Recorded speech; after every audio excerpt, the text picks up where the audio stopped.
hate endings, which is a large part of the reason why so many of the series that I'm in the middle of because I haven't been able to bring myself to read the last book in the series. I'm not ready to say goodbye to the worlds I've been living in, the characters I've become attached to. But sometimes it's so good that you find yourself barreling right into the finale of the trilogy and suddenly you're at the end. You realize you can't wait to reread the series.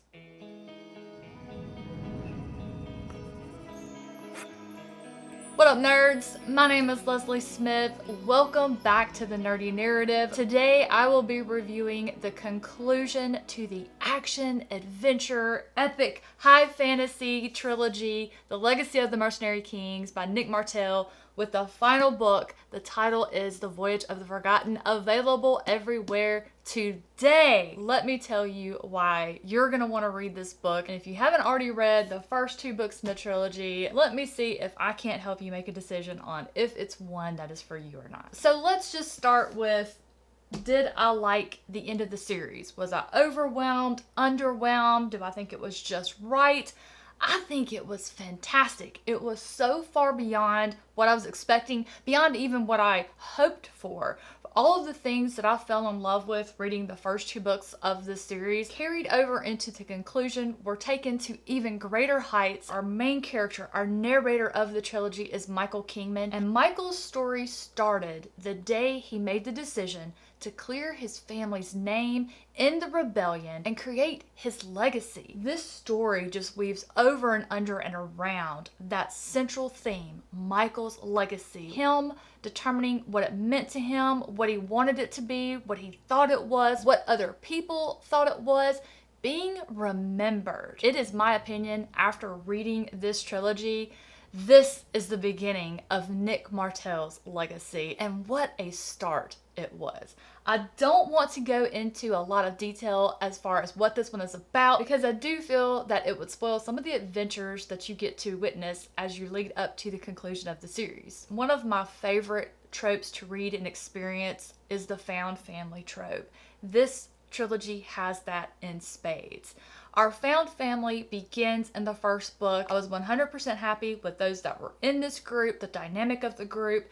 And the next book, it grows a little bit bigger. And I thought, okay, now we're really rounded out. It got even bigger in the final book. And I cried. And I have to tell y'all, I read the last 3 chapters of this book in public. My husband and I wanted to go to Halloween Horror Nights at Universal Studios one last time, and I tried as hard as I could to finish the book before we left. I didn't quite make it. We wanted to get there early and get in line, so here I am surrounded by thousands of people reading the last 3 chapters of this book. I am fairly certain a lot of those people thought I had forgotten to take my medication for the day, because not long after I had started reading, I was crying. The tears turned to tears of rage at some things that happened, then turned around, broke my heart again, but also filled it with just joy and love and just wonder. I couldn't believe what was happening. And then I'm like jumping up and down, like covering my mouth, hollering because of something else that happened. And I get to the end and I'm just looking around flummoxed, because all I can do is look at Chris and go, I have to read this series again. And he's like, what? You literally just finished reading it.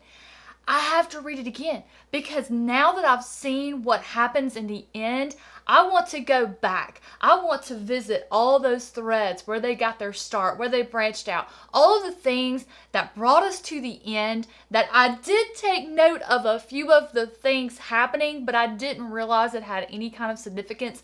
I want to go back. I want to experience everything, knowing the end. I want to relive these characters, where they started and how they got to where it ended. I want to experience that, knowing the kind of people they're going to develop in over this trilogy. It was amazing. Now, I might say something that's going to shock you a little bit. The second book, The Two-Faced Queen, is my favorite of the 3. Now, this has only ever happened one other time. Generally, the first book is my favorite, because that's where I meet and fall in love with the characters for the first time, my first few steps in the fantasy world. But The Two-Faced Queen just really cemented my love for the series. I was already in love with the characters, but because the world grew a little bit, I just loved all the history, the families. I love learning about the different countries, the different magical abilities. The cost of performing these different types of abilities was different. I loved that. The author made me fall in love with more characters. In fact, there was a character that really got a lot of page time in the second book that became my favorite character. It's not even a main character, and I'm not going to tell you who it is. I am incredibly sad that it's over.